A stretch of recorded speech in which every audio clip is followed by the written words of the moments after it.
estamos de regreso en esta transmisión especial desde la Benemérita Universidad Autónoma de Aguascalientes, el Salón de Usos Múltiples en esta Feria del Libro en su edición número 26. Gracias por seguir con nosotros en canal 26.2 de señal abierta y también, bueno, recordarles que estamos transmitiendo a través de redes sociales para que puedan seguir todas las presentaciones del libro que les estaremos presentando el día de hoy.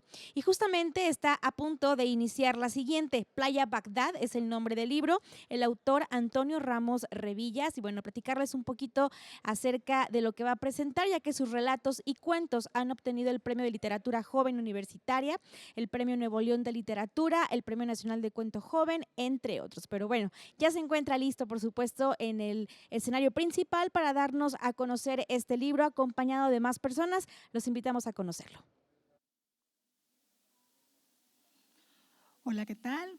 Buenas tardes a todos los presentes. Desde el Departamento Editorial de la Dirección General de Difusión y Vinculación, les damos la más cordial bienvenida a la 26ª Feria del Libro de la Benemérita Universidad Autónoma de Aguascalientes. Bienvenidos sean también quienes están pendientes de los eventos de la misma a través de la transmisión en vivo por el canal de YouTube UA TV y la señal de TV UA en el canal 26.2, así como por nuestro Facebook Editorial UA.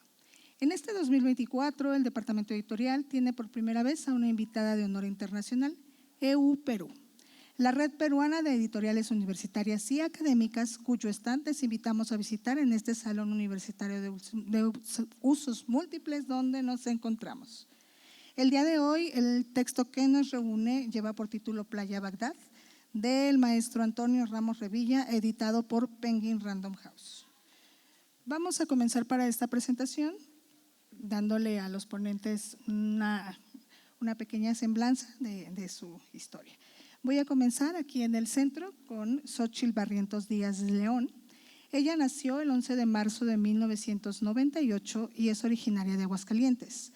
Formó parte de la generación 2016-2020 de la licenciatura en Letras Hispánicas por la Universidad Autónoma de Aguascalientes.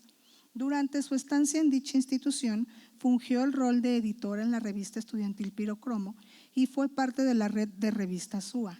Se profesionalizó como mediadora en el Programa Nacional de Salas de Lectura en el 2017. Fue pieza importante en la organización del coloquio Elvira López Aparicio, Literatura, Lengua y Arte, en el 2019, y cursó un semestre de Filología Hispánica en la Universidad de Almería en el 2020. Actualmente se desempeña como docente a nivel medio superior, lo cual le ha permitido conocer una nueva faceta y profesionalizarse en diplomados como el Programa de Innovación Educativa del Tecnológico de Monterrey en el 2022.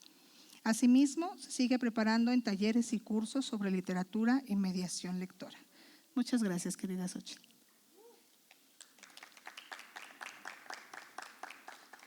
También nos acompaña Aécatl Muñoz González.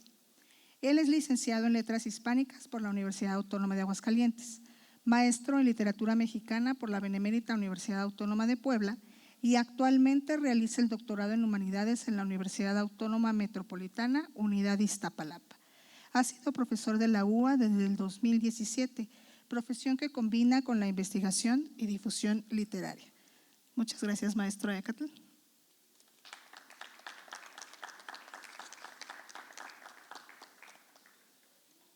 Tenemos también a Marco Antonio Velázquez Pérez. Él es profesor e investigador asociado de la Universidad Autónoma de Aguascalientes, adscrito al Centro de las Artes y la Cultura. Forma parte del cuerpo docente del Departamento de Letras y actualmente imparte asignaturas relacionadas con la lengua y la literatura. Es licenciado en Letras Hispánicas por la misma universidad, donde también realizó sus estudios de maestría.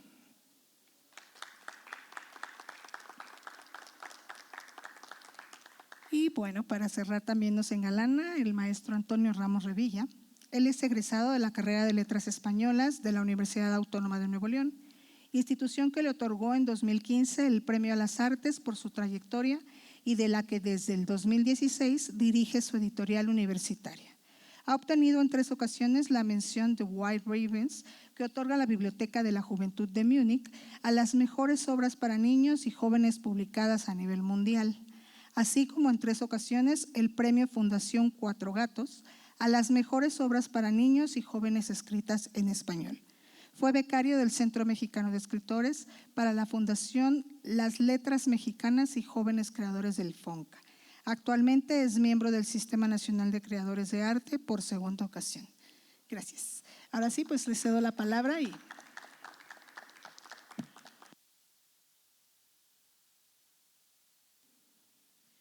Bueno, buenas tardes a todos. Buenas tardes y muchas gracias por estar aquí. Y bueno, antes de ceder la palabra al autor y a mis compañeros, me gustaría leer un pequeño texto que preparé después de leer el libro, que dicho sea de paso, el libro me dejó fascinada, impactada y vamos a ver qué dice este pequeño texto. Dice: siempre me han atraído las historias que muestran la aparente simpleza del recorrido o entramado de una búsqueda, las pistas, los recuerdos y tal que llevan a encontrar lo perdido. En esta historia, Playa Bagdad me atrae como primer gancho que los perdidos son los padres, pues comúnmente son los que más encontrados están o aparentan estar.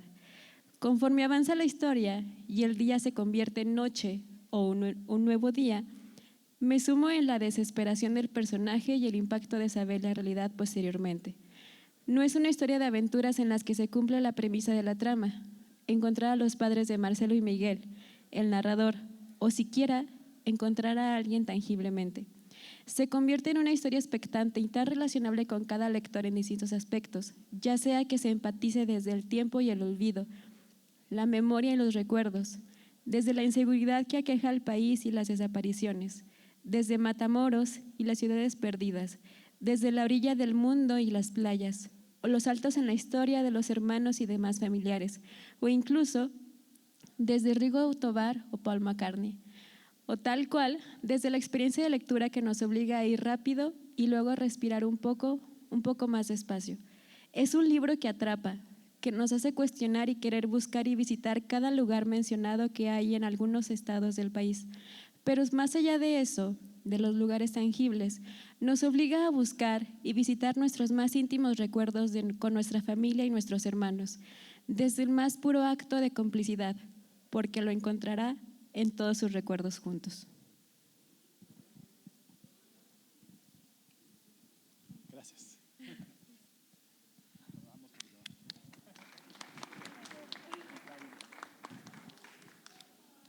Hola, ¿qué tal? Muy buen día. También muchas gracias por haberme invitado a la presentación del libro.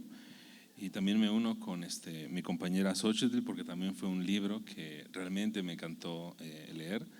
El título de inmediato me atrajo, me pareció rarísimo y confieso que no sabía que existía un lugar que tuviera este nombre en nuestro país. Me pareció aquello rarísimo y dije, eso debe estar allá situado en otro lugar, pero no. Entonces confieso mi ignorancia delante de ustedes, e incluso me dan ganas de visitar este lugar, ¿no? Y también preparé un texto, quizá no tan breve, pero bueno, comienza así. Asumimos generalmente que solo somos o que son solamente sensibles las criaturas vivientes que puedan tener conciencia, es decir, que puedan experimentar el mundo. Porque en otras palabras, la conciencia es un fenómeno interno en primera persona y que se refiere además a un estado de sensibilidad y percepción que comienza cuando nos despertamos y que continúa cuando nos volvemos a dormir, o que bien cuando entremos en alguna coma o incluso muramos.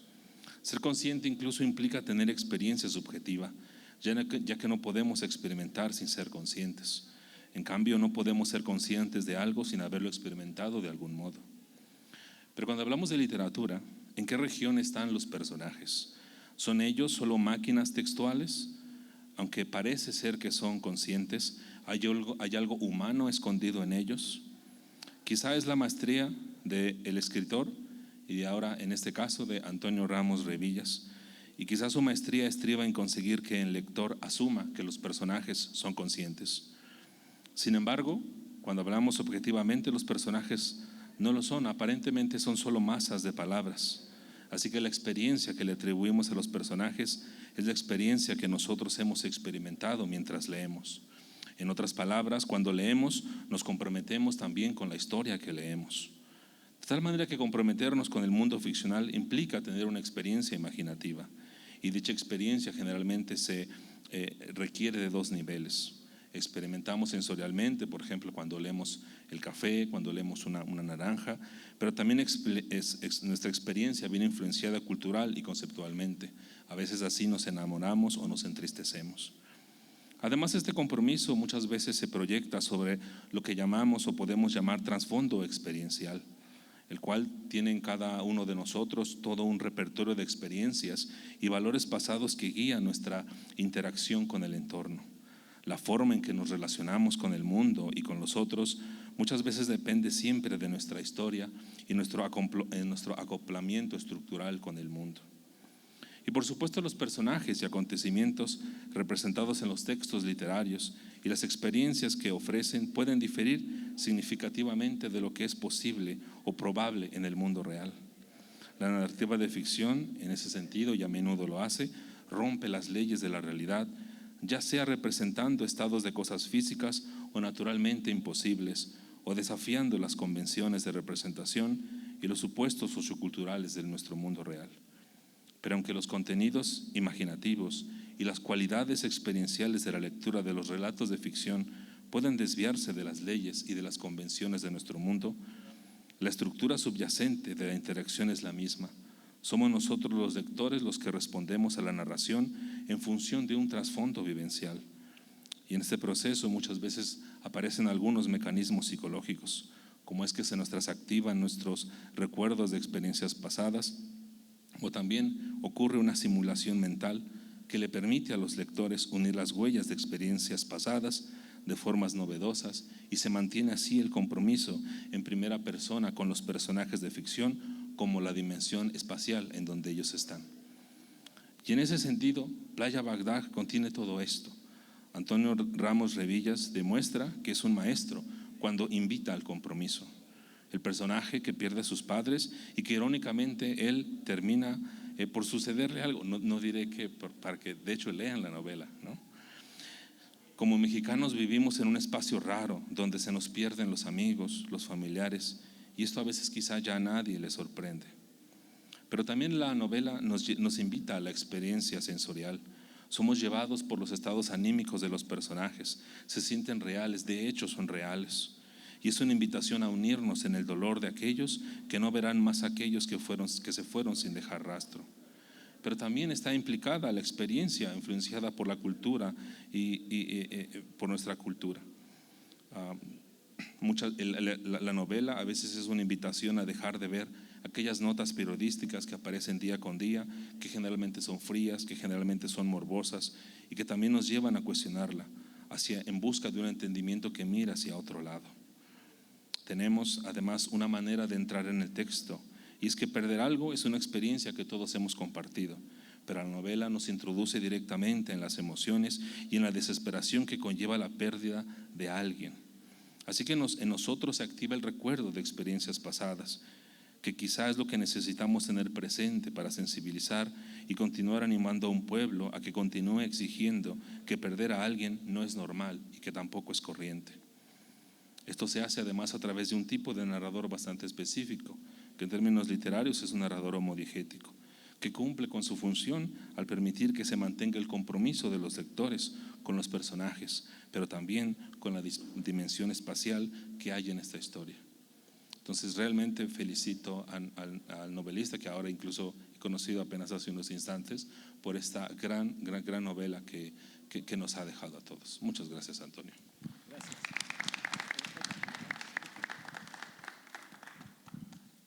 Gracias. Bueno, es mi turno para inaugurar esta parte de la presentación, ¿no? Y habíamos pensado, Antonio, iniciar con una parte personal tuya para conocerte en ese aspecto también, ¿vale? Igual haremos algunas preguntas y nos respondes hasta donde tú quieras, ¿vale? Claro, claro. Mira, no sé, pensé en una, ¿cómo es un día de Antonio Ramos Revillas? Haciendo a un lado quizás lo de las presentaciones y estar yendo y viniendo, pero ¿cómo es un día? Pues miren, antes de empezar, pues quiero agradecerles que me acompañan este mediodía ya para presentar Playa Bagdad, Por supuesto, agradecer a la Universidad Autónoma de Aguascalientes y a su equipo editorial también la invitación, un equipo que conozco desde hace ya 8 años, cuando la maestra Marta invitó por primera vez bueno, no sé si era la primera vez, pero invitó a la Universidad de Nuevo León como invitada de honor a esta feria en el 2016 y luego regresamos en el 2018. Y para contestarte esto,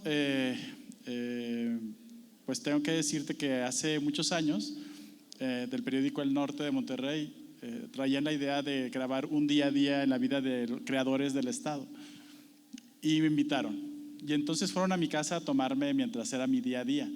Y nunca salió la nota, porque yo creo que se dieron cuenta que era como muy aburrida, como que yo estaba ahí con el escritorio y de pronto pasaba mi gato, y que nada más tenía entonces 2 gatos, y me decían, bueno, pero acaríciale la cabecilla, ¿no? Y yo pues ya la acaricié y luego seguí escribiendo, ¿no?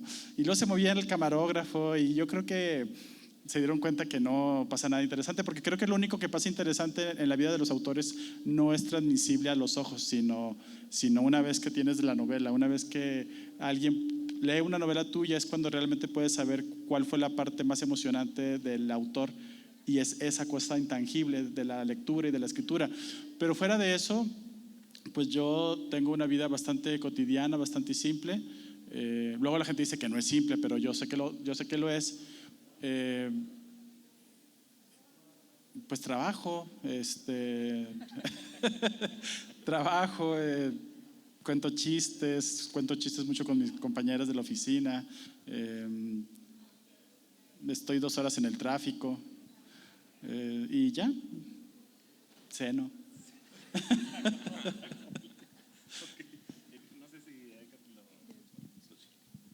Bueno, en ese sentido, pues es muy reconocible en la novela pues toda esta parte de cotidianidad, pero que se vuelve hasta el punto de no ser tan cotidiano un día que aparentemente lo es. Entonces, sí, a partir de esto de cómo es un día en la vida de Antonio, ¿cómo llevamos cómo es un día al proceso creativo de las novelas?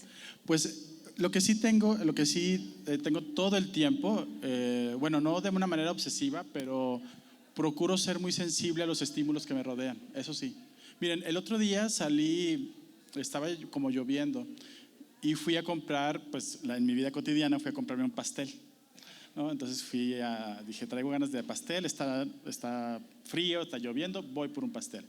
Y entonces nos subimos a la camioneta y cuando menos me di cuenta descubrí que en la orilla de la ventana del piloto, ya saben, donde se baja el vidrio, ese pedacito de carrocería, estaba una palomilla, de esas palomillas negras de las noches. Y entonces la miré y dije, ay, qué bonita está. Pero seguí y en algún momento de reojo, yo creo que aceleré de más, noté que la palomilla se soltó, pero entró al espacio cubierto por el espejo lateral. Y entonces ese espejo lateral evitó que se fuera. Estuvo aleteando más fuerte, más fuerte, más fuerte, y yo bajé un poco la velocidad y en ese momento la palomilla se volvió a meter a donde estaba y se acomodó. Entonces dije, wow, se esforzó por seguir aquí, ¿no?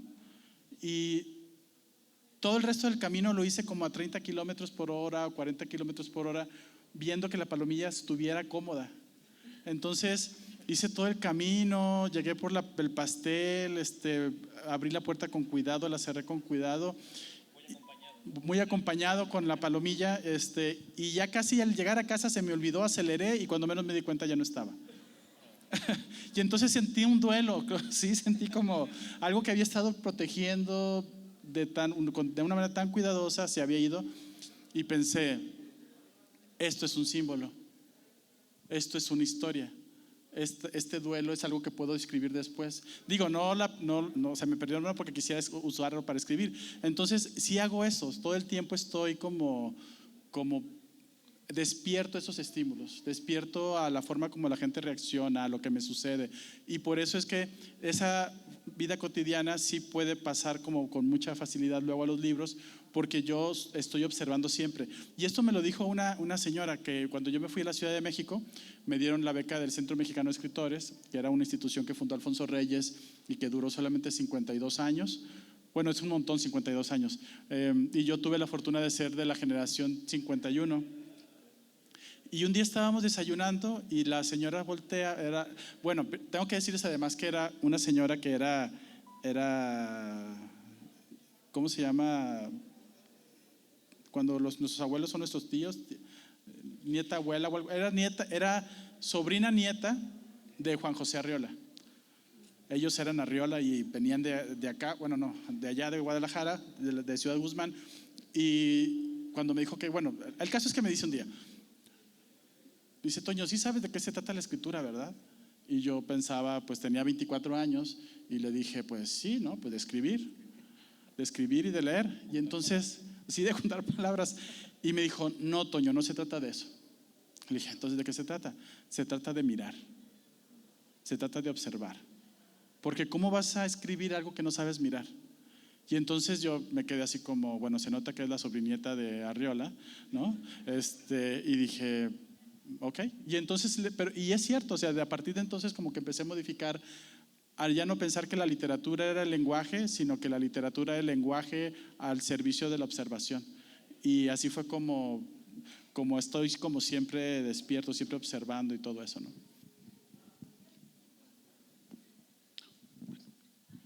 Muchas gracias, Antonio. Ahorita has comentado algo, esta cuestión sensorial, esta cuestión de mirar.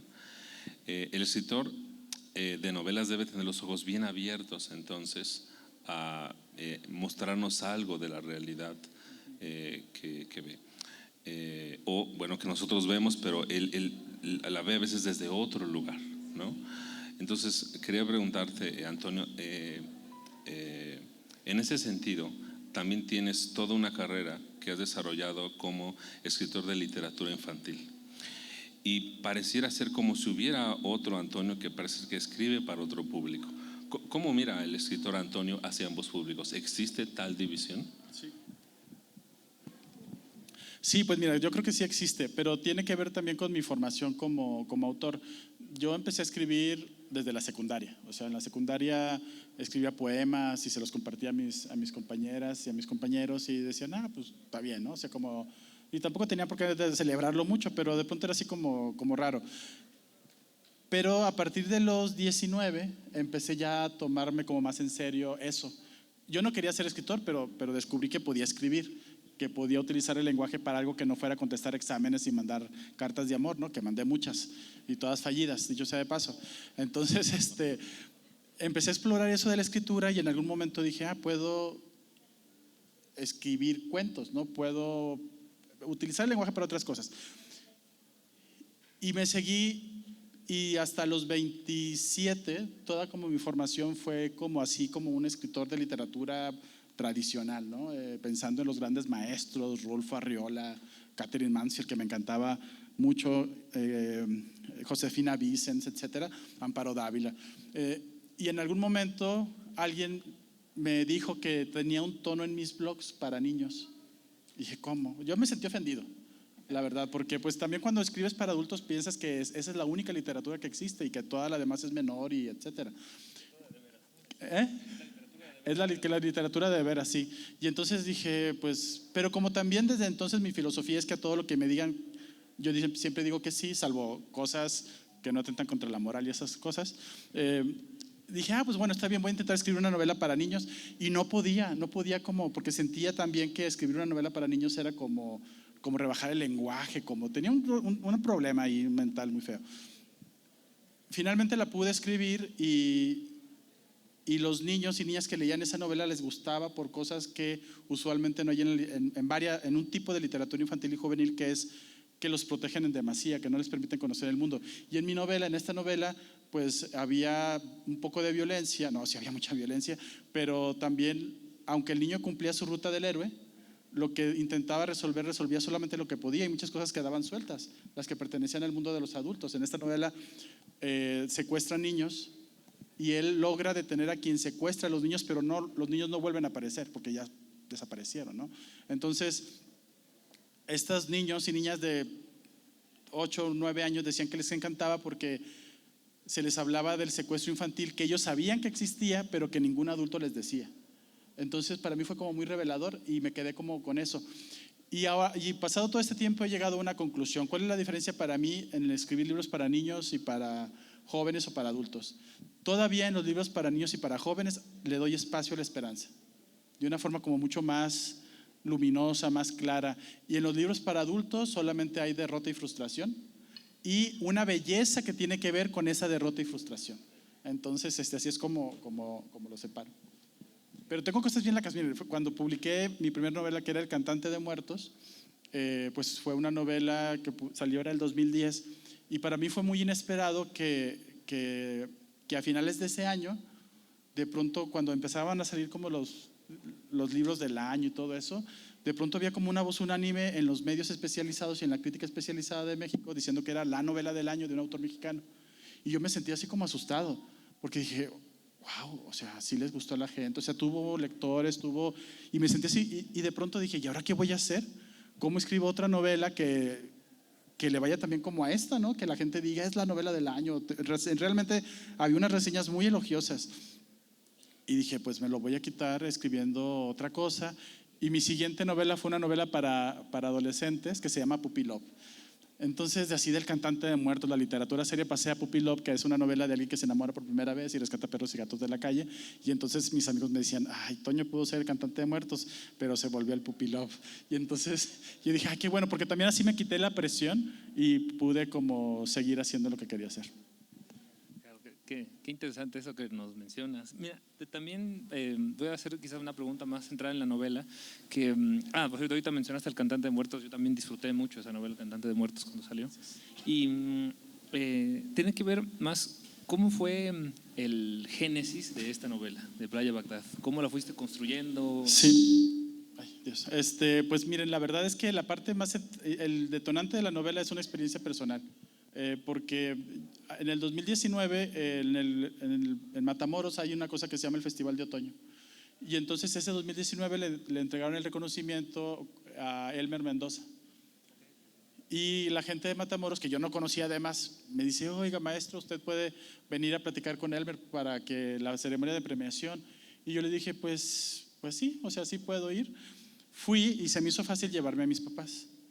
La verdad es que no viajo mucho con ellos, pero les dije, vengan, vamos a Matamoros.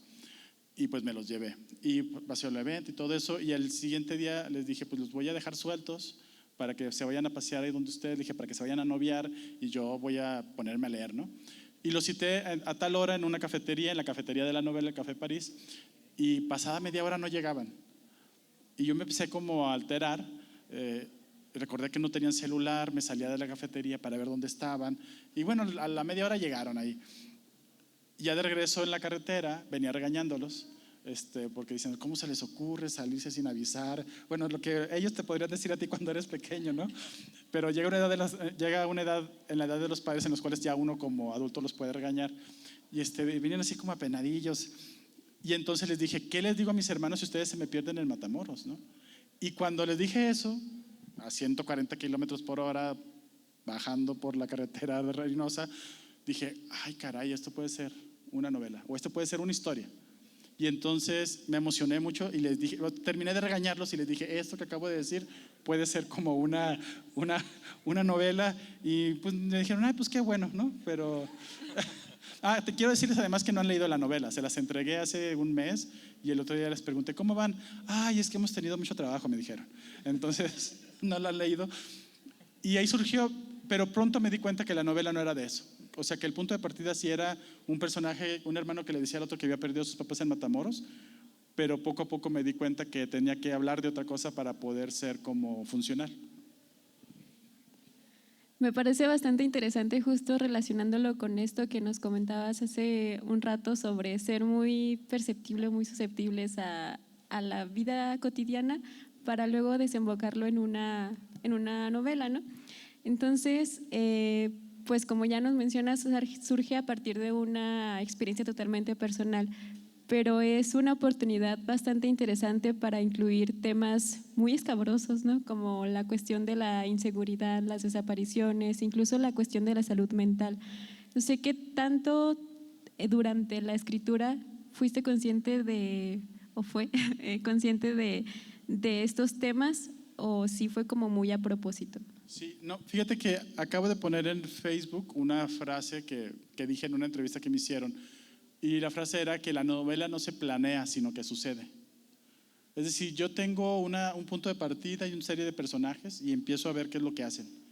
Y digo, al menos así me ocurre, ¿no? Empiezo a narrar que hacen cosas, sigo cierta lógica, ¿no? Por ejemplo, cuando empecé con la novela dije, bueno, ¿qué es lo que sigue? No, pues que el hermano cuente quién es su hermano. Y luego que también cuente quién es el papá. Y luego que dije, y tiene que haber una búsqueda. Entonces fui siguiendo como esa ruta cronológica y en algún momento ocurrió para mí el eureka.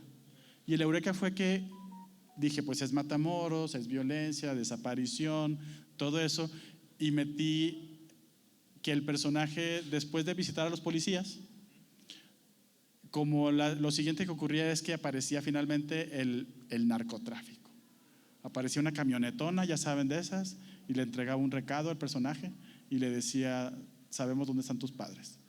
Y yo dije, me pareció como muy lógico, ¿no? Y seguí narrando eso, y como a las 5 páginas de que había aparecido, y el personaje estaba todo asustado y pensando, asustado y tranquilo porque decía, bueno, si me están avisando es porque quieren dinero, y entonces ¿de dónde sacó el dinero? Dije, no, esta novela no va de esto. O sea, esta historia no va con ellos. Y entonces me tomé una pausa como de 2 días y cuando me volví a sentar borré esas 5 páginas y volví al punto de partida de la policía. Y dije, ya estoy escribiendo la novela. O sea, ya me estoy tratando de salir del lugar común. Y entonces eso abrió muchas cosas. Dije, bueno, y entonces si pasa esto, ¿por qué le dice esto al principio de la novela? Y ahí fue donde empezaron a salir todos los temas de salud mental, los temas de las desapariciones, los temas de Matamoros como ciudad.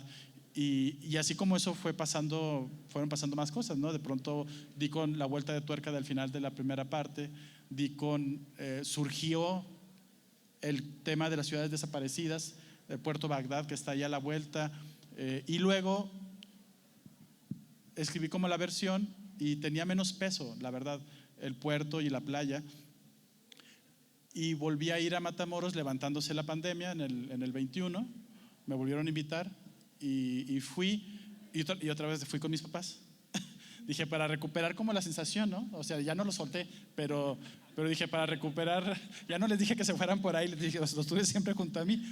Pero entonces ya hice el recorrido por la playa, de Playa Bagdad hasta Boca del Río, y sentí esa parte bonita de esa esquina del país, que no hay nada, es solamente las dunas, el río, el agua del mar, cómo se juntan, el frío, y ya dije, esto debe tener más peso. Y así fue como ocurren como las novelas, son como pequeñas, como clics que te caen, pero surgen de lo que está puesto ahí, no es como tan demasiado, al menos en esta me pasó así, ¿no? Como un rompecabezas quizás. Sí,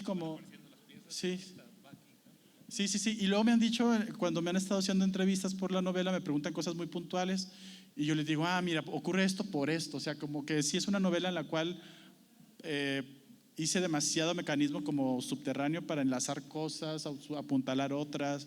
Digo, en todas las novelas suelo hacerlo, pero en esta como que por alguna razón fue como más, lo hice como de una manera más consciente. Además quiero decirles que es una novela que escribí en 4 meses. Y en 4 meses tenía ya todo el libro terminado y aunque pasaron todavía 2 años más en los que seguí trabajando, ya no cambié muchas cosas de la estructura, sino iba ajustando escenas, haciéndolas un poco más bonitas según yo, buscándole más riqueza al lenguaje, jugando con las oraciones, pero ya no fue como voy a reescribir todo, voy a cambiar, quitar capítulos, poner otros, ya fue como un proceso mucho más tranquilo, a diferencia de otras novelas que he escrito donde, no, Dios mío, o sea, sí sufro mucho.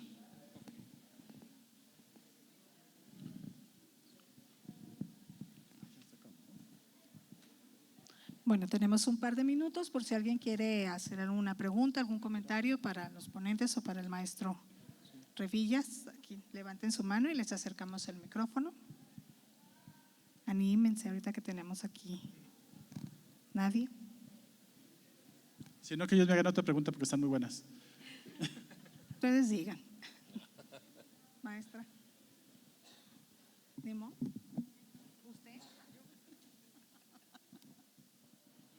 Pues antes que nada, muchas felicidades, Toño, y es un placer tenerte aquí con nosotros.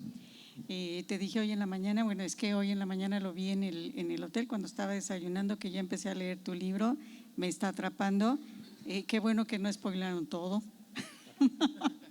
Está delicioso, la verdad, y me da mucho gusto que estés aquí nuevamente con nosotros.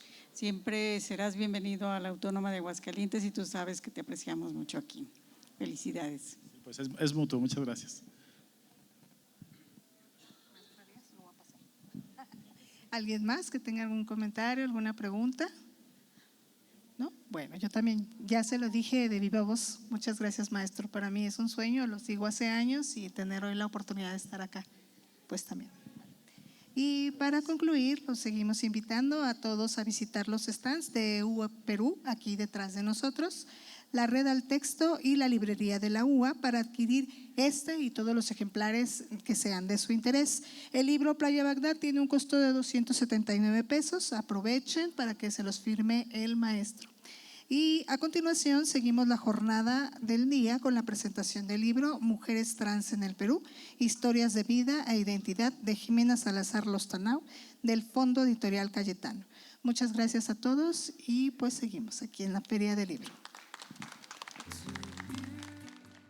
Así concluye esta presentación del libro y bueno, los invitamos a que si tienen oportunidad vengan aquí al Salón de Usos Múltiples ubicado en la Universidad Autónoma de Aguascalientes. Les recuerdo que esta feria del libro es para todo el público en general, no solo para la comunidad universitaria. Pueden venir en compañía de su familia, de sus amigos, compañeros, etcétera. Así que bueno, pues invitarles a que se den una vuelta por acá y conozcan a alguna de las 25 editoriales que están, 25 puestos que se están haciendo presentes y entre ellos son más de 100 editoriales. Por supuesto, el país invitado es Perú en esta ocasión, haciendo a esta feria completamente internacional y esa va a ser la próxima presentación del libro que vamos a tener. Ya más adelantito les comentaré más al respecto, pero los invitamos a que sigan pendientes de esta transmisión a través de Canal 26.2 de Señal Abierta y también en redes sociales. Transmitimos en vivo y les llevamos todo hasta la comodidad de su hogar. Por el momento me despido, pero los invito a que sigan pendientes porque ya regresamos con la siguiente transmisión de la presentación del libro aquí en la Feria del Libro de la Universidad Autónoma de Aguascalientes 2024.